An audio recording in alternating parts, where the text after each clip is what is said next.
हरे कृष्णा सभी को, आप सभी का मेरे चैनल गौर हरि में बहुत बहुत स्वागत है। तो देखिए, आज है श्रावण मास के शुक्ल पक्ष की पुत्रदा एकादशी। तो पुत्रदा एकादशी के दिन भगवान श्री हरि विष्णु के किस रूप की पूजा की जाती है और किस तरह से हमें इसमें पूजा करनी होती है, तो आज की वीडियो में यही देखेंगे। तो आप सभी बने रहिए मेरे चैनल पर। तो देखिए, सबसे पहले आपको एकादशी के दिन सुबह जल्दी उठकर स्नान आदि कर और पूजा शुरू कर देनी है।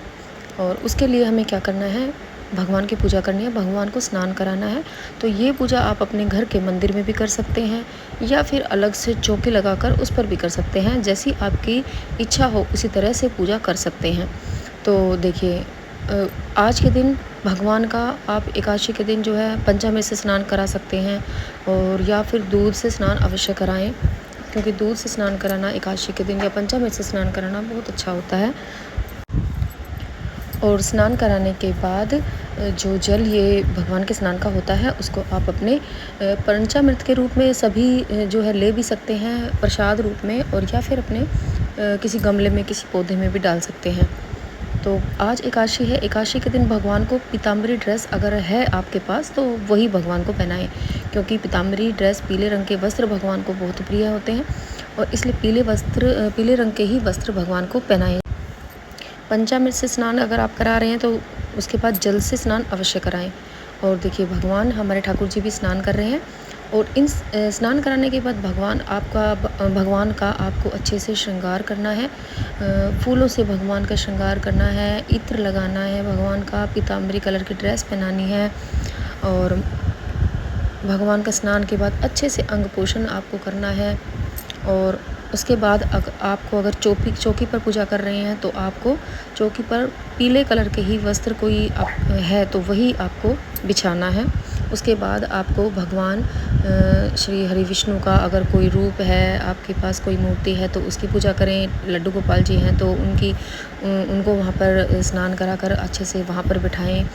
और अगर लड्डू गोपाल जी नहीं हैं तो आप श्री हरि विष्णु के किसी रूप की कोई चित्र है, कोई फ़ोटो है तो उनकी भी आप पूजा कर सकते हैं। तो भगवान का आपको सुंदर सा श्रृंगार करना है, इत्र लगाना है, इत्र है तो इत्र लगा सकते हैं। और फूलों से, धूप दीप से जितना भी आप श्रृंगार भगवान का करते हैं आज के दिन वही किया जाता है।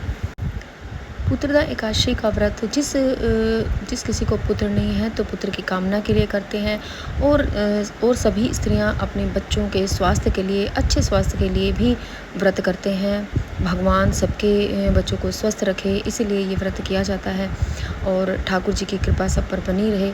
तो देखिए, हमारे ठाकुर जी ने भी श्रृंगार कर लिया है, स्नान कर लिया है, तो अब उनका श्रृंगार करा रहे हैं, सुंदर सुंदर उनको आभूषण पहना रहे हैं। और देखिए, हमारे कान्हा जी कितने सुंदर लग रहे हैं। और देखिए, एकादशी के दिन सुबह के समय भी पूजा की जाती है और शाम के समय पर भी पूजा की जाती है। शाम को भी आप भगवान को धूप दीप से अच्छे से आरती करें, पूजा करें और उसके बाद रात्रि का जागरण भी किया जाता है। तो हो सके तो पूरी रात अगर जागरण नहीं कर सकते हैं तो कुछ देर आप जागरण अवश्य करें। कम से कम 1-2 भजन भगवान के सामने आप ज़रूर सुनाएं। और हो सके एकादशी के दिन सुंदर से भगवान का श्रृंगार करके, और भगवान एकादशी के दिन कुछ 1-2 माला जितनी भी आपसे बन पड़ती है तो आप भगवान के नामों की माला जप अवश्य करें। और देखिए, ठाकुर जी के स्नान के बाद हमने यहाँ गौ माता का भी स्नान छींटे देकर स्नान रूप करा दिया है और अब इनका हम अंग पोषण कर रहे हैं। और ये हमारे मयूर हैं, बहुत ही सुंदर, भगवान की सेवा में हमेशा रहते हैं। तो इसी तरह से हमने भगवान का श्रृंगार कर दिया है। और जब भी आप भगवान का स्नान कराते हैं, श्रृंगार कराते हैं, तो आपको शीशा, भगवान को दर्पण आपको अवश्य दिखाना होता है। और देखिए, सभी को हमने चंदन से तिलक लगाया है, क्योंकि चंदन का तिलक जो है बहुत ही शुभ और बहुत ही अच्छा होता है, भगवान को बहुत प्रिय है।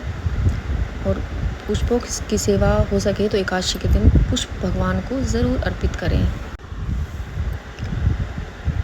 और तुलसी दल अगर हो सके तो ठाकुर जी पर आप ज़रूर अर्पित करें, क्योंकि ठाकुर जी तुलसी के बिना तो कुछ स्वीकार ही नहीं करते हैं। आप कोई भी भोग लगाते हैं भगवान का तो उस पर भी आपको तुलसी दल ज़रूर ही अर्पित करना है। और देखिए पूजा करते हैं तो आपको एक दिया लेना है, दिया जलाना है। अगर हो सके तो गाय के घी का अगर आप दीपक जलाते हैं तो बहुत अच्छी बात है।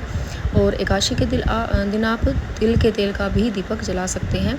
और जब भी आप दीपक जलाते हैं तो दिए के नीचे कुछ पुष्प डालकर मतलब आसन ज़रूर दें, और हो सके और दिए का भी आपको तिलक करना है, पूजन करना है, तिलक लगाना है। उसके बाद आपको एक जल का लोटा पास में रखना है, क्योंकि आप कथा सुनेंगे तो कथा सुनने के लिए आपको जल का लोटा अवश्य लेना है। और भगवान को कोई भी फल हो तो ऋतु फल जो भी है भगवान का फल का भोग लगाना है। कोई भी आपके पास मीठे में अगर आपने भगवान के लिए कुछ बनाया है, अन्न का भोग ना लगाएं, क्योंकि एकादशी है। तो आप कुछ भी भोग, अन्न ना हो बस, तो कुछ भी भोग आप भगवान के लिए ले सकते हैं। और देखिए जब भी आप भगवान का पूजन करते हैं एकादशी के दिन, तो आपको कथा सुननी होती है। कथा के लिए आपको हाथ में कुछ तिल लेने होते हैं, और क्योंकि चावल नहीं लेने होते हैं, एकादशी है इसलिए चावल नहीं और तिल लेने हैं। और कुछ तिल आपको दिए में ज़रूर डालने हैं, क्योंकि कहते हैं जितने भी दिए में तिल हम डालते हैं और वो तिल चटकते हैं तो उतने ही हमारे पाप नष्ट होते हैं। और हमें कथा सुननी है। कथा सुनने के लिए हमने तिल हाथ में लिए हैं और पुष्प हाथ में लिया है, और इसी तरह से हमें कथा सुननी है। और कथा सुनने के बाद जो हमने हाथ में पुष्प और तिल लिए हैं, तो वो कुछ भगवान पर चढ़ा कर और कुछ अपने लोटे में हमें डाल लेना है, क्योंकि हम सूर्यदेव भगवान को जल देंगे तो इसलिए हमें उसमें डाल लेना है। और उसके बाद हमें अपने ठाकुर जी की अच्छी सी सुंदर सी आरती करनी है। आरती आप कोई भी कर सकते हैं, जो भी आपको आरती आती है वो आप आरती कर सकते हैं। और जब भी आप पूजन भगवान का करते हैं तो कुछ दक्षिणा आप अवश्य चढ़ाएं। और आपकी इच्छा है, अगर आप कलश रखना चाहते हैं तो कलश भी रख सकते हैं, वरना अन्यथा ये पूजा आप इस सिंपल तरीके से भी कर सकते हैं एकादशी की पूजा को। और क्योंकि सावन मास लगा हुआ है तो आप अगर करना चाहें तो मिट्टी के शिवलिंग बनाकर शिव जी की पूजा भी भगवान के सामने आप कर सकते हैं। और इसी तरह से हमारे ठाकुर जी की हम आरती कर रहे हैं। बहुत ही सुंदर आरती है, कोई भी आरती आप बोल सकते हैं। श्री कृष्ण गोविंद रे मुरारी हे नाथ नारायण वासुदेवा, ओम नमो भगवते वासुदेवाय नमः, ओम नमो भगवते वासुदेवाय नमः। और देखिए क्योंकि आज एकादशी है, पुत्रदा एकादशी है, इसलिए आज लड्डू गोपाल को दूध का भोग अवश्य लगाया जाता है। अगर आपको मेरी वीडियो पसंद आई हो तो वीडियो को लाइक करना बिल्कुल ना भूलें। दूसरों के साथ शेयर करें ताकि सभी पुत्रदा एकादशी का सही नियम जान सकें।